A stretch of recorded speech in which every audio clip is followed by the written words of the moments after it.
بسم اللہ الرحمن الرحیم۔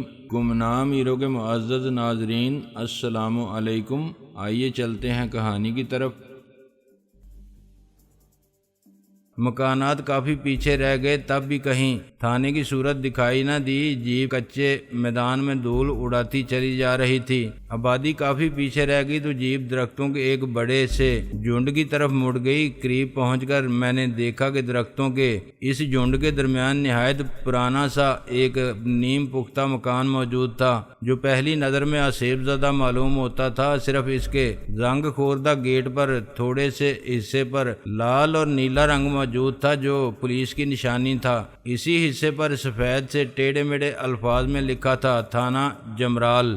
یہ کچھ عجیب پراسرار سا تھانہ تھا۔ آبادی سے دور درختوں کے جھنڈ کے درمیان اس آسیب زدہ سے مکان کو ایک نظر دیکھ کر تو کسی کو گمان بھی نہیں گزر سکتا تھا کہ وہ تھانہ ہے۔ ایک لمحے کے لیے البتہ مجھے یہ گمان ضرور گزرا کہ کہیں یہ تھانہ اور پولیس والے جعلی تو نہیں ہیں۔ ہمارے ہاں جعل سازوں نے نہ جانے کس کس کام میں ہاتھ ڈالا ہوا تھا۔ کوئی بعید نہیں تھا کہ وہ اس حد تک بھی آ گئے ہوں۔ ان دور افتادہ علاقوں میں جہاں قصبوں اور دیہات کے نام بھی اس قدر غیر معروف تھے، اس قسم کی جعل سازیوں کے پکڑے جانے کے لیے بھی ایک مدت درکار تھی۔ ڈرائیونگ کرنے والے کانسٹیبل نے جیپ گیٹ کے قریب لے جا کر روکی اور وہ لوگ مجھے گھیرے میں لیے اتر آئے۔ گیٹ اندر سے بند تھا۔ ایک کانسٹیبل نے اسے بری طرح دڑدڑایا۔ چند لمحے بعد ایک عجیب و غریب شخصیت نے گیٹ کھولا۔ وہ سیاہ فام، کبڑا اور گنجا تھا۔ اس کے جسم پر میلی چکٹ دھوتی اور واسکٹ تھی۔ اس کی گول گول آنکھیں انگاروں کی طرح سرخ تھیں، لیکن یہ انگارے نمی میں ڈوبے ہوئے تھے اور ان کے گوشوں میں کیچڑ جمع ہوا تھا۔ یہ آنکھیں نہ جانے کون کون سی ذہنی اور جسمانی بیماریوں کی نشاندہی کر رہی تھیں۔ اس کی انگلیوں میں سگریٹ دبی ہوئی تھی اور وہ دھوئیں کے مرگولے چھوڑ رہا تھا، جس کی بو بتا رہی تھی کہ اس کی سگریٹ چرس سے بھری ہوئی تھی۔ وہ پستہ قامت اور گینڈے کی طرح گٹھا ہوا دکھائی دے رہا تھا۔ اے ایس آئی کو دیکھ کر بھی وہ بے تکلفی سے چرس بھری سگریٹ کا کش لے رہا تھا۔ حالانکہ اس نے گیٹ کھولنے میں تاخیر نہیں کی تھی، لیکن جیپ ڈرائیو کر کے آنے والے کانسٹیبل نے اس کے سر پر ایک دھول رسید کرتے ہوئے کہا، ابے کہیں مر گیا تھا کیا؟ جملے کا اختتام اس نے ایک موٹی سی گالی پر کیا۔ گنجا سا وہ شخص جسے دیکھ کر نہ جانے کیوں جلاد کا تصور ذہن میں آتا تھا، ذرا لڑکھڑا گیا۔ اس نے اپنی چندیائی سہلائی ناگواری سے کانسٹیبل کی طرف دیکھا، لیکن کوئی جواب دینے کی زحمت نہیں کی اور گیٹ بند کر کے دیوار کے قریب پڑی بینچ پر جا بیٹھا۔ سامنے ہی سلاخوں والا ایک دروازہ نظر آ رہا تھا۔ وہ ایک کشادہ کمرے کا دروازہ تھا۔ ہم اس کمرے میں پہنچے تو عین بست میں ایک کانسٹیبل یا شاید ہیڈ کانسٹیبل دونوں پاؤں میز پر رکھے کرسی پر نیم دراز منہ کھولے خراٹے لیتا نظر آیا۔ اس کے پیروں کے قریب ایک رجسٹر کھلا پڑا تھا۔ ایک حوالدار کونے میں کھڑا لوہے کی الماری سے کچھ نکال رہا تھا۔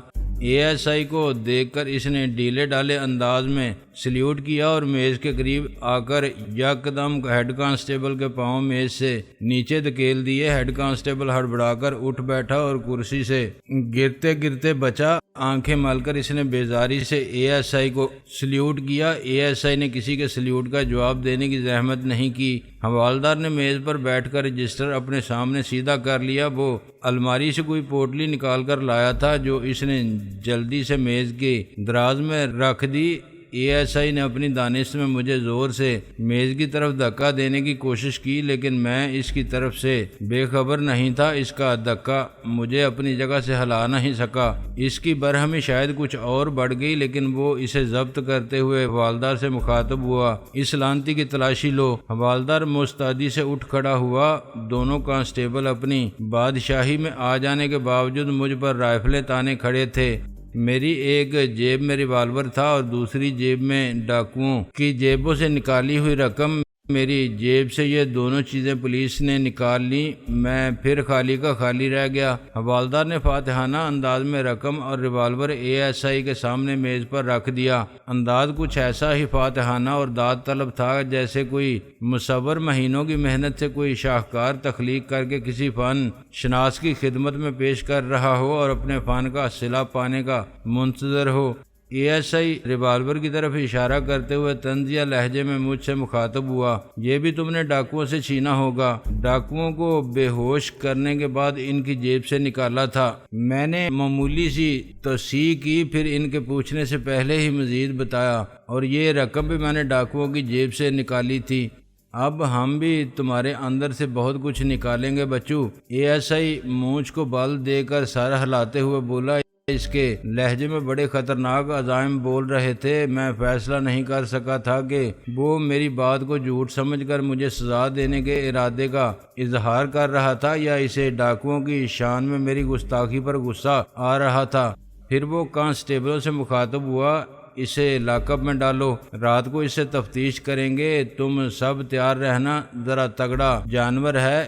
اس نے ایک بار پھر میرا سرتاپا جائزہ لیا۔ اس کی آنکھوں میں وہی نفرت موجود تھی جو رشک، حسد اور نہ جانے کس طرح کی تشنہ تمناؤں کی پیداوار ہوتی ہے۔ وہ الفاظ کو چباتے ہوئے بولا، ایک آدھ آدمی اس سے تفتیش کے لیے کافی نہیں رہے گا، تم سب جوان تیار رہنا، آج رات جشن رہے گا، سب دل بھر کے تفتیش کرنا۔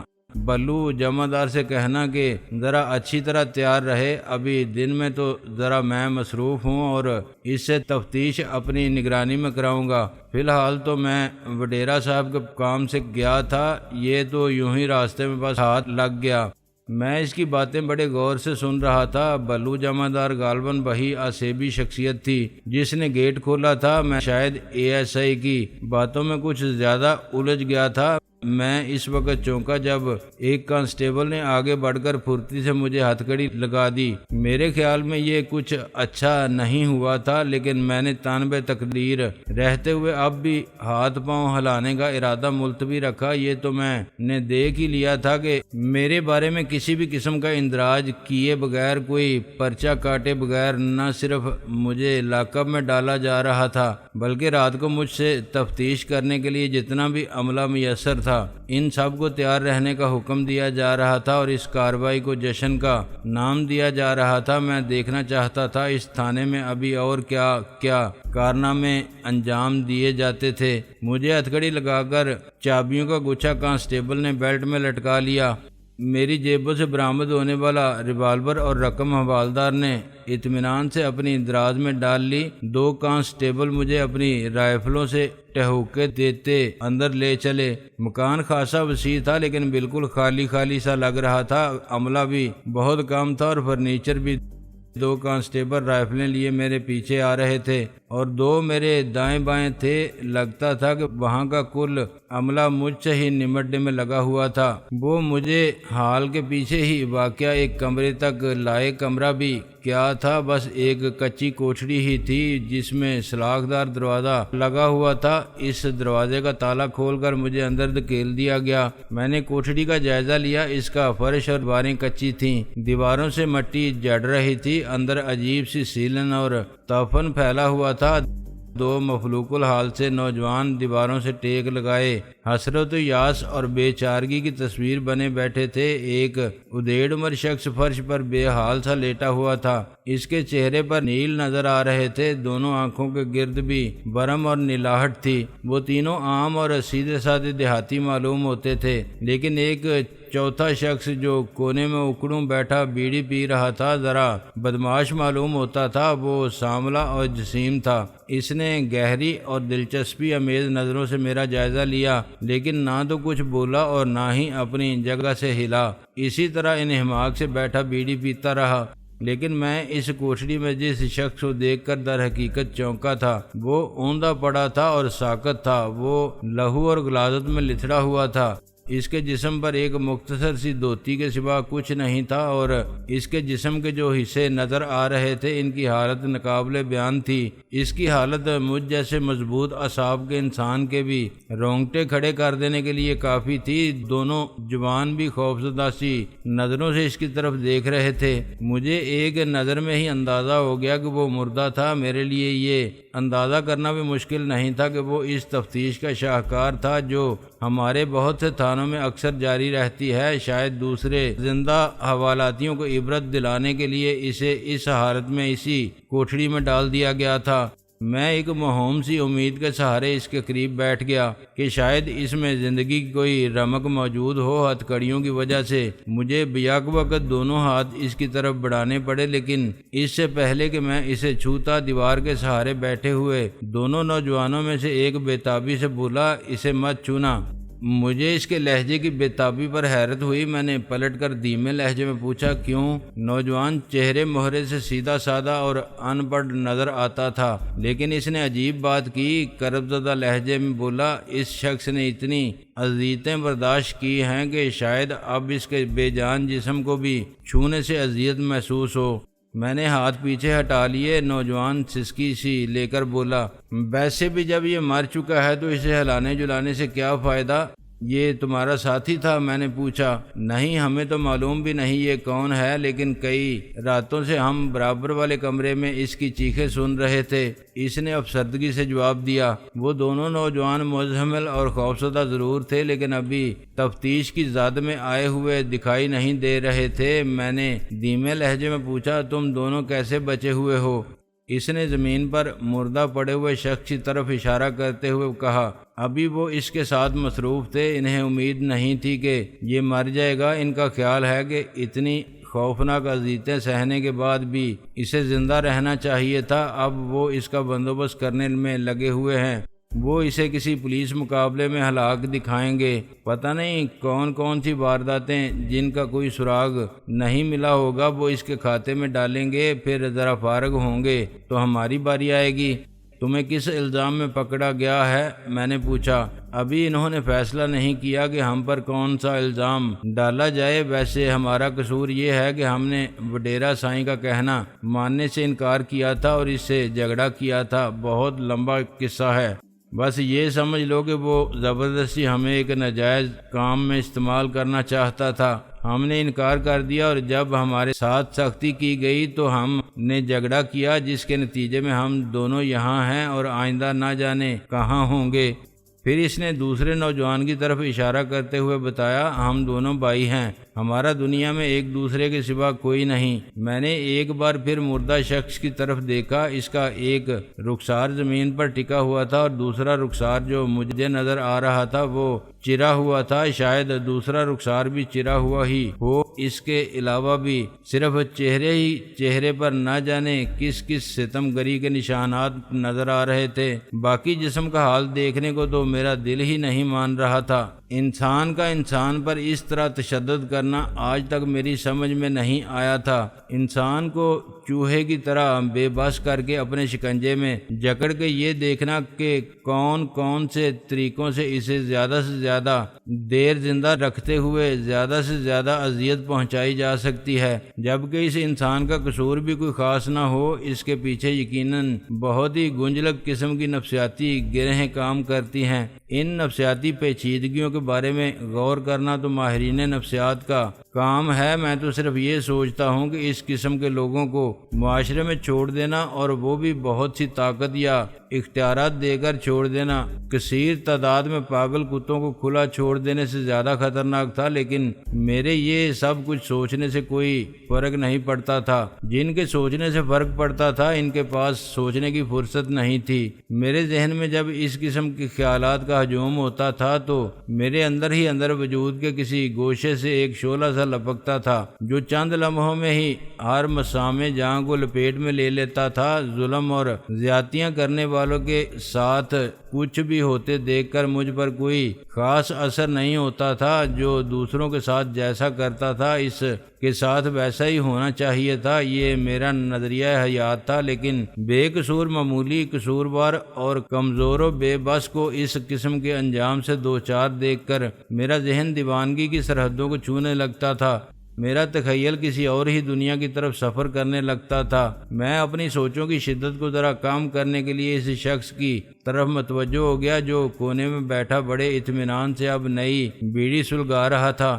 تم کس سلسلے میں اندر ہوئے ہو بھائی؟ میں نے ملائمت سے پوچھا۔ وہ پرخیال نظروں سے میری طرف دیکھتے ہوئے ایک لمحے کے لیے خاموش رہا، گویا فیصلہ کر رہا ہو کہ جواب دینے کی زحمت کی جائے یا نہیں۔ پھر اس نے مجھے جواب سے نوازنے کا فیصلہ کیا اور بولا، میرا تو 302 کا کیس ہے، میں نے ایک آدمی کو چھری ماری تھی۔ پھر اس نے گویا مجھے تسلی دی، لیکن پریشانی کی کوئی بات نہیں، اپنا تو ادھر آنا جانا لگا ہی رہتا ہے۔ اس کے لہجے میں بڑی بے نیازی تھی۔ اتنا اندازہ تو مجھے اس کی صورت دیکھ کر ہی ہو گیا تھا کہ جیل، تھانہ کچہری اور حوالات اس کے لیے نئی چیزیں نہیں تھیں، شاید اسی لیے وہاں سب سے زیادہ آرام میں وہی نظر آ رہا تھا۔ میں اب مردہ شخص کی طرف نہیں دیکھ رہا تھا، اس کے بغیر ہی مجھے اپنے دل میں اٹھتے ہوئے ابال سے خوف آ رہا تھا۔ میں اس ابال کو قابو میں رکھتے ہوئے ہی اس سے کوئی کام لینا چاہتا تھا۔ میں نہیں چاہتا تھا کہ یہ ابال بے قابو ہو اور میں کچھ زیادہ ہی تباہی پھیلا بیٹھوں۔ اس صورت میں مجھے فائدے کی بجائے کوئی نقصان بھی پہنچ سکتا تھا۔ وردی کا احترام میرے خیال میں کافی ہو چکا تھا۔ ایک کوٹھڑی پر مشتمل اس حوالات کا منظر دیکھنے اور یہاں کے حالات سے آگاہ ہونے کے بعد میری نظریات کچھ متزلزل سے ہو گئے تھے۔ ویسے بھی ASI نے مجھے تگڑا شکار قرار دے دیا تھا اور مجھ سے تفتیش کے لیے پورے عملے کو تیار رہنے کا حکم دیا تھا۔ اس سے مجھے اپنے مستقبل کا اندازہ لگا لینا چاہیے تھا۔ اب مجھے اپنے ہاتھوں میں لگی ہتھ کڑیوں کو دیکھ کر افسوس ہو رہا تھا۔ مجھے کانسٹیبل کو اپنے ہاتھوں میں ہتھ کڑیاں لگانے کا موقع نہیں دینا چاہیے تھا اور اسی وقت کچھ کر گزرنا چاہیے تھا۔ میں نے اپنے لیے دشواری پیدا کر لی تھی۔ پھر میں نے اپنے آپ کو تسلی دی کہ ہر مسئلے کا کچھ نہ کچھ حل تو ضرور ہوتا ہے۔ کبھی کبھی تھوڑا سا انتظار کرنے سے بھی مسئلے کا حل نکل آتا ہے۔ خوش قسمتی سے مجھے کچھ زیادہ انتظار بھی نہیں کرنا پڑا۔ میرے مسئلے کا حل خود ہی چلتا ہوا حوالات کے قریب آ گیا۔ یہ وہی کانسٹیبل تھا جس کی بیلٹ میں چابیوں کا گچھا بندھا ہوا تھا۔ اس دوران آوازوں سے مجھے اندازہ ہو چکا تھا کہ ASI اور وہ کانسٹیبل دوبارہ باہر جا چکے تھے جو مجھے لے کر آئے تھے۔ اس پراسرار سے تھانے میں دوبارہ پراسرار سا سکوت چھا چکا تھا۔ اب شاید وہاں صرف 2-3 افراد ہی رہ گئے تھے۔ کانسٹیبل اس نام نہاد سی حوالات کے دروازے پر آن رکا۔ کونے میں بیٹھا ہوا بدماش اسے دیکھ کر فوراً اٹھا اور دروازے کی طرف لپکا۔ اس نے سلاخوں کے درمیان منہ پھنسا لیا۔ کانسٹیبل رازدارانہ انداز میں اس سے کچھ خسر پھسر کرنے لگا۔ میں بھی آہستگی سے اٹھا اور سلاخوں والے دروازے کے قریب جا پہنچا۔ کانسٹیبل نے اپنی رازدارانہ گفتگو روک کر خوش غمگین نظروں سے میری طرف دیکھا اور کھردرے لہجے میں بولا، اوئے تم کیا بیچ میں گھس رہے ہو؟ چلو پیچھے ہٹو، بات کرنے دو۔ ساتھ ہی اس نے مجھے ایک موٹی سی گالی دی۔ میں نے دل ہی دل میں گالی اس کے کھاتے میں لکھ لی اور بظاہر سعادت مندی سے پیچھے ہٹ گیا۔ ان کی خسر پھسر مختصر ہی تھی۔ چند لمحے بعد کانسٹیبل اس بات میں سر ہلاتے ہوئے واپس جانے لگا تو میں جلدی سے دوبارہ آگے بڑھایا۔ سنتری بادشاہ، ہماری بھی ایک عرض سنتے جائیں، میں نے لجاجت امیز لہجے میں کہا۔ سانولا سا بدماش اس وقت تک دوبارہ کونے میں جا بیٹھا تھا اور ایک بار پھر کالے انجن کی طرح بیڑی کا دھواں چھوڑنے لگا تھا۔ جب سے میں اسے دیکھ رہا تھا وہ بہت ہی انہماک سے بیڑی پی رہا تھا۔ بظاہر وہ پرسکون تھا لیکن اس کے اندر یقیناً کوئی کھچڑی پک رہی تھی۔ وہ کسی چکر میں تھا اور اس کانسٹیبل سے یقیناً اس کا کوئی گٹھ جوڑ تھا جس کے پاس حوالات اور ہتھ کڑیوں وغیرہ کی چابیاں تھیں۔ میری درخواست سن کر کانسٹیبل نے شک زدہ سی نظروں سے میری طرف دیکھا اور دور ہی سے کہا، بولو کیا بات ہے؟ میں نے ایک بار پھر اپنے لہجے میں ان گنت التجائیں سموتے ہوئے کہا، ذرا قریب آ کر سنیں، راز کی بات ہے اور آپ کے فائدے کی بھی ہے۔ فائدہ ہماری قومی کمزوری ہے۔ کوئی بھی ہمیں کسی بھی قسم کا فائدہ پہنچانے کی بات کرے، ہم سر کے بل دوڑے اس کے پاس چلے جاتے ہیں۔ وہ بھی میرے قریب آ گیا۔ اس کے چہرے پر ناگواری اور شک کی شکنیں برقرار رہیں لیکن وہ اپنے قدم نہ روک سکا۔ اسے یہ اطمینان تو تھا کہ میرے دونوں ہاتھوں میں ہتھ کڑیاں ہیں۔ میں نظروں ہی نظروں میں پیمائش کر چکا تھا کہ دونوں ہتھ کڑیوں کے درمیان زنجیر زیادہ لمبی نہیں تھی۔ میرے دونوں ہاتھ بیک وقت 2 سلاخوں کے درمیان سے نکل بھی نہیں سکتے تھے۔ میں 3 سلاخوں کے درمیان سے دونوں ہاتھ تھوڑے سے باہر نکال سکتا تھا۔ تھا۔ اس صورت میں درمیانی سلاخ میں میری ہتھکڑی کی زنجیر پھنس جاتی، لیکن میں اپنا مقصد بہرحال حاصل کر سکتا تھا، بشرطے کہ وہ گردن سلاخوں کے کافی قریب لے آتا۔ میرا اشارہ پا کر اس نے اسی طرح سر سلاخوں کے قریب کر لیا، جس طرح بدماش کی بات سنتے وقت کیا تھا۔ میں اس کی گردن دبوچنے میں جتنی بھی پھرتی دکھا سکتا تھا وہ میں نے دکھائی۔ اس کی گردن موٹی تھی، لیکن اتنی بھی موٹی نہیں تھی کہ میرے دونوں ہاتھوں میں آنے کے بعد اپنی بقا کی جدوجہد جاری رکھ سکتی۔